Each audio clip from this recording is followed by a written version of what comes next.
What is up, basement crew? I didn't just get out of Fantastic Four. I drove home first, but collect my thoughts just a little bit. Anyway, so saw the Fantastic Four first steps tonight. Yeah, baby, yeah. I got to channel Austin Powers, and now I got to channel Rob from Comics Explained. Son. Whew, let me tell you something.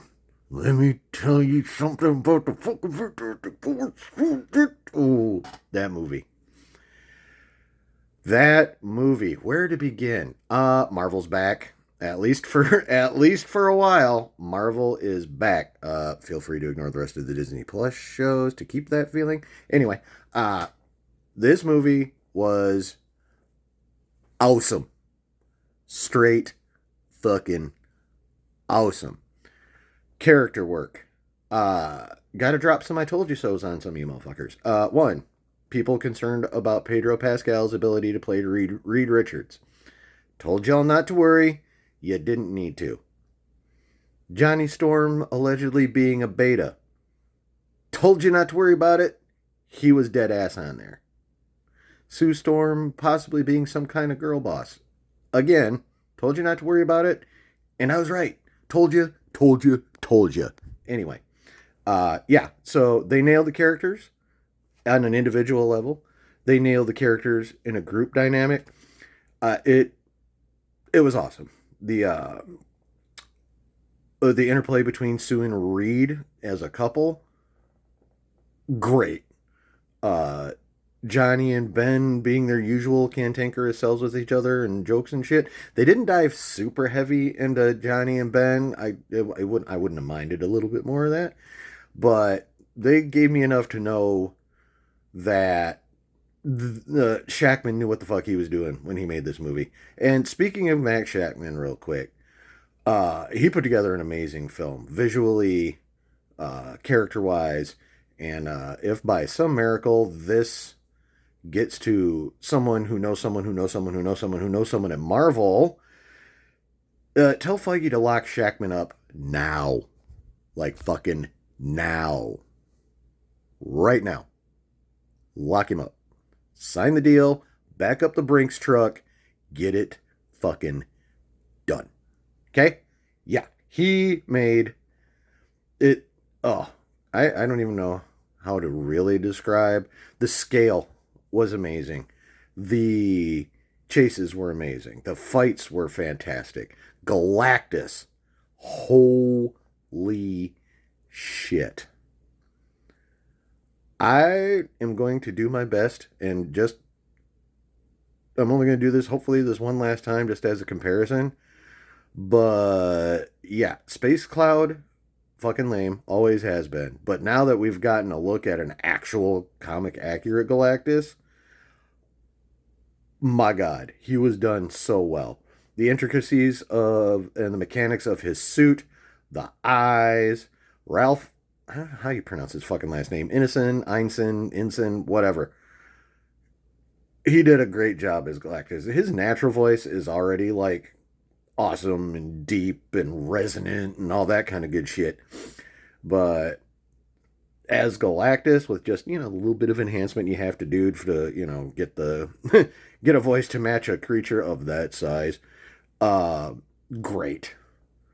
Now, were all the visual effects perfect? No, not all of them. I saw a couple of weak little spots in here and there, but they were very few, very far between, and were nothing more than a oh yeah, that shot's a little whack, and then I didn't matter for it like 0.0001 seconds after I had that thought, it was gone because the rest of the movie, shit.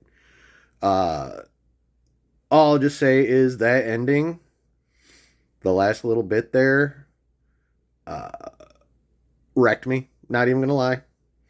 Uh, between Well, actually, no. I don't want to go into. Let's just say if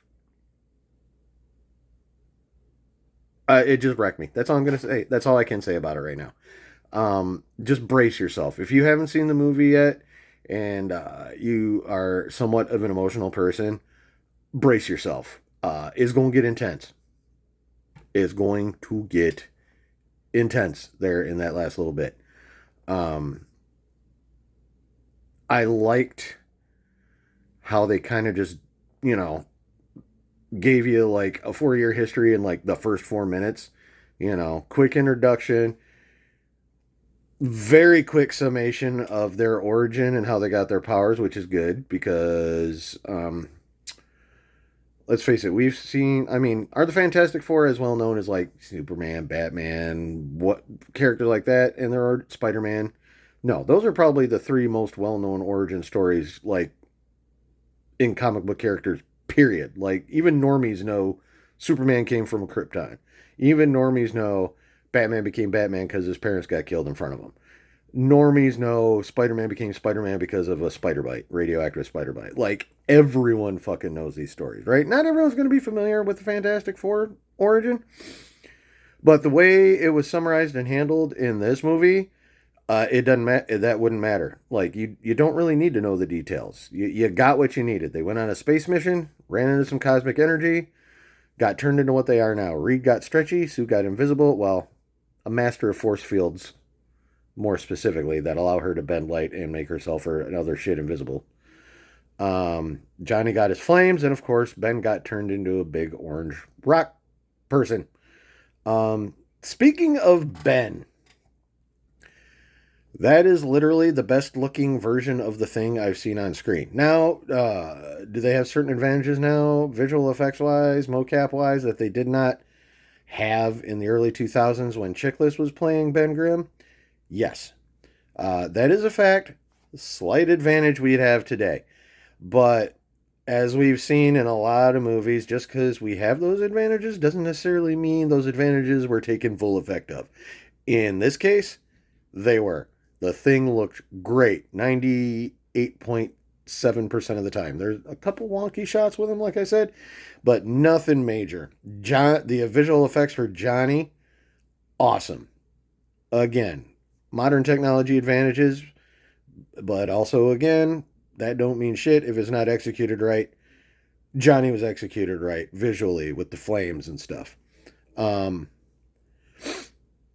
Sue's force field powers looked great. I liked how they included like the kind of like the shimmering rainbowy effect, because that's a testament, like scientifically, that's a testament to the nature of the force fields and how light bends around them, which is how she becomes invisible. And then, of course, Reed and his stretchiness.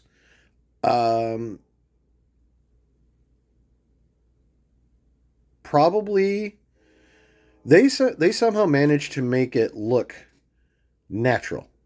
Like, it didn't look like, he's now silly putty and just all over the place.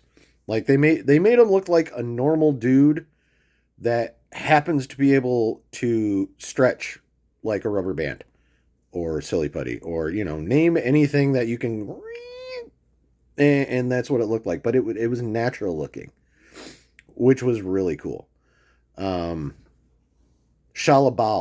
holy shit, pretty much flawless. Not 100% flawless, but just her look, number one, great. When they had her in action scenes, holy shit, great. I already talked about Galactus. Yeah, just they nailed the character interplay in small groups and among all four of them. They nailed the overall aesthetic of the Family Four, like the base core of the Family Four. The base core of the Fantastic Four is family, and you could tell they made that the centerpiece of the movie. Which, if you've read even a smidge of Fantastic Four, goes right to the core of that group. So yeah, pacing was also really good. There was a little bit of a lull kind of from between the first act and the second act, and kind of the second act going to the third act, but they were very short lulls.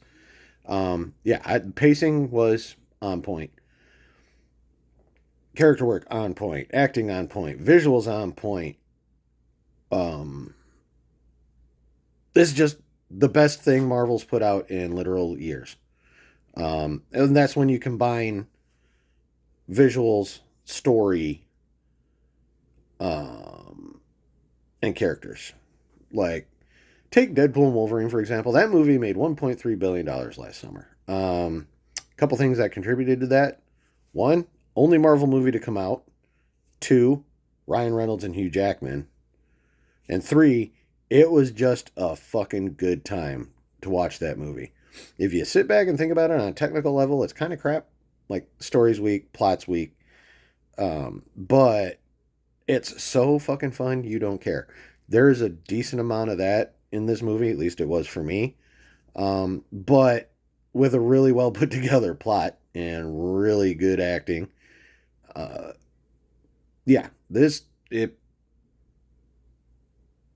you need to see this fucking movie. That's all I got to say. If you haven't watched this movie, go see this movie.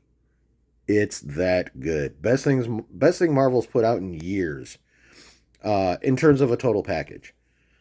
Visuals, story, pacing, characters, stakes. This is the first Marvel movie that actually had large scale stakes that you could actually feel and not just go, okay, yeah, that. You know what I mean? So, yeah, go see this fucking movie. It's great. If Marvel can keep this up over the next 3 movies that we know are coming out, that'd be Spider-Man Brand New Day, Avengers Doomsday, and Avengers Secret Wars. You can safely say Marvel's taken itself back from the brink of the land of what the fuck it's been in for the most part for the last 2 to 3 years. So, those are my initial thoughts. Come on by the channel tomorrow night at 10 p.m. Eastern for a full spoiler stream where I'll go into even more detail about what happened in the movie, more feelings about how I think some stuff was executed that I'm not going to talk about right now. And yeah, so come on by the live stream tomorrow night. Hope you liked this reaction, and yeah, hit sub, leave a comment, hit the notification bell, hit like, and hopefully I'll see you tomorrow night, 10 p.m. Eastern. Later.